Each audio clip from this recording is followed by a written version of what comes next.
the funnest question is always, what's the worst diet snack?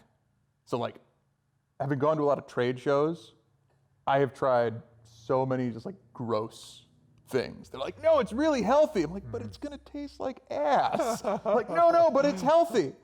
And then also, like, what was the thing that was hardest to cut out when you were low carb? So the worst diet food ever. Like I told you, I like to go on Amazon and cruise late at night, especially when you have little kids, and just try like low carb diet type things. And I'll order one of them, especially if they're like $3-4. It's worth the experimentation. It's for science. This is for science. And then I'll try it, and half the time it sucks. But the one that really sucked the most, I won't name the brand because Don't name names. Yeah, they actually make some other good stuff. It's a whole line of like salad dressings and syrups and stuff. They have all sorts of like condiments, I think. Go ahead.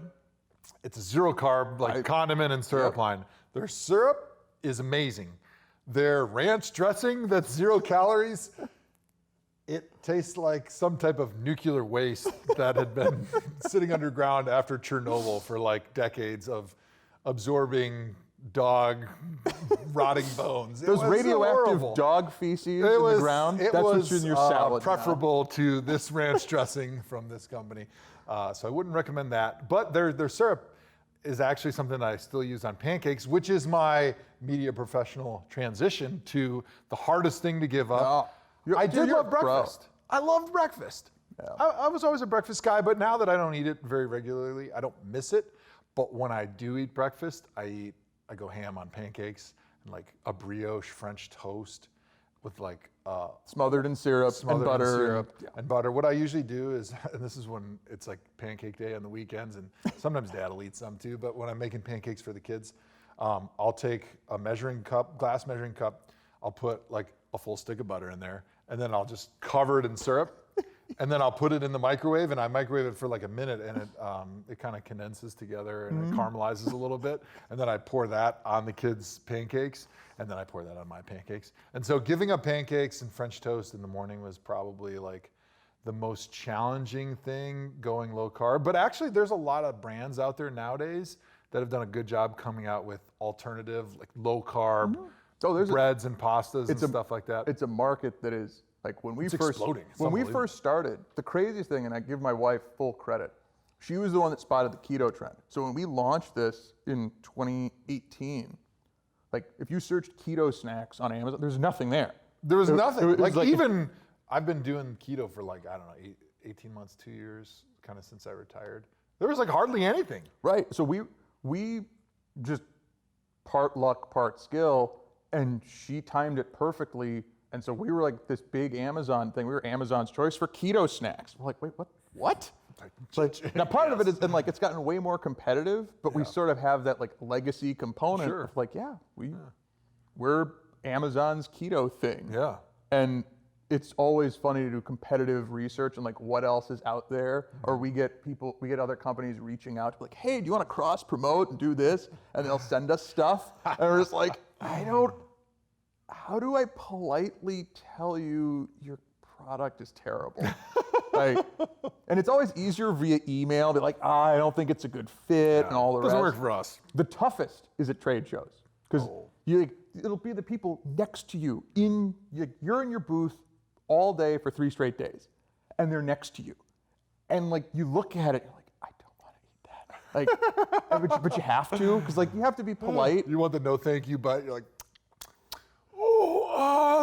that's wonderful. Yeah, I'm sure somebody would really find this fantastic. So I'm at a trade show, and this guy stops like, hey, do you want to try some vegan tuna? And I had to stop. Like, that's an arresting statement. Yeah. Did you say vegan tuna? Like, where's that narrator that you need to like, and then he had to stop. Freeze frame. And it's like, what? Why? Like, if you go vegan, it's like, okay, maybe you missed bacon or a burger. I'm like, those are reasonable markets. Like, really? There's a vegan out there, or like more than one. We're like, you know what I miss? Tuna. I need plant-based tuna. And I looked at the guy. From a can. So I was curious and just like looked at it, and it looks terrible. I'm like, dude. We're talking like the canned, like diced up tuna.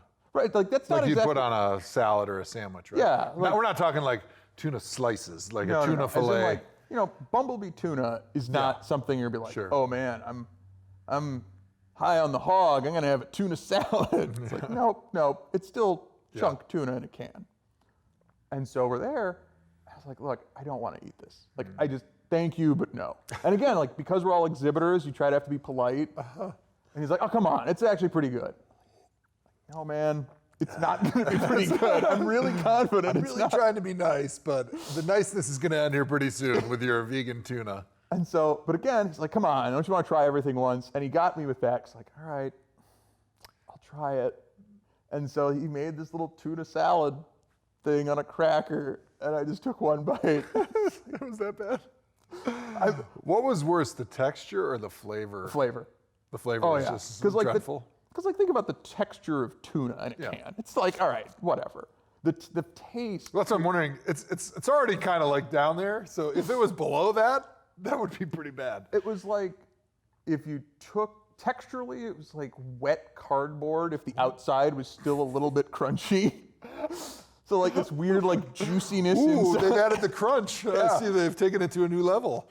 And then the taste, it's even hard to explain because they clearly were like, okay, how can we recreate the flavor of tuna? And it's just, But I that's think a you tough kinda, one anyway. You kind of hit on something there that like a lot of these health food things, they try to hit the flavor or the texture of something else by adding a ton of artificial ingredients and like having their own little chemistry lab. And so the intention was to have something healthy, but in the end you've got 40 different chemical ingredients that you're all mixing and blending together to try to get something that tastes like the natural product. And if there's one thing I learned when I was kind of going through my weight loss after I retired is the fewer ingredients, the better. Like if that's the only thing you know about the keto diet and low carb and like trying to be healthy, like Even the if it's not fewer low carb. ingredients, the better in general. Like the closer to the natural thing that grew out in nature, the better you're going to be for sure. And just like even if you're not doing keto, Right, it's like, just a regular diet. Like, hey, if you bake your own loaf of bread, it's like flour, yeast, water, some sugar. That's going to feel better in your body than like whatever Wonder Bread loaf thing you're getting. Because as soon as it sits on the shelf, they're adding all sorts of preservatives and things to stabilize it so that it can last for 6 months or 6 years in your pantry and you can still eat it and not die. And not because it's going to be good for you, but you just won't die. Yeah, it's a high bar. 0 fatalities. That's what we're going for.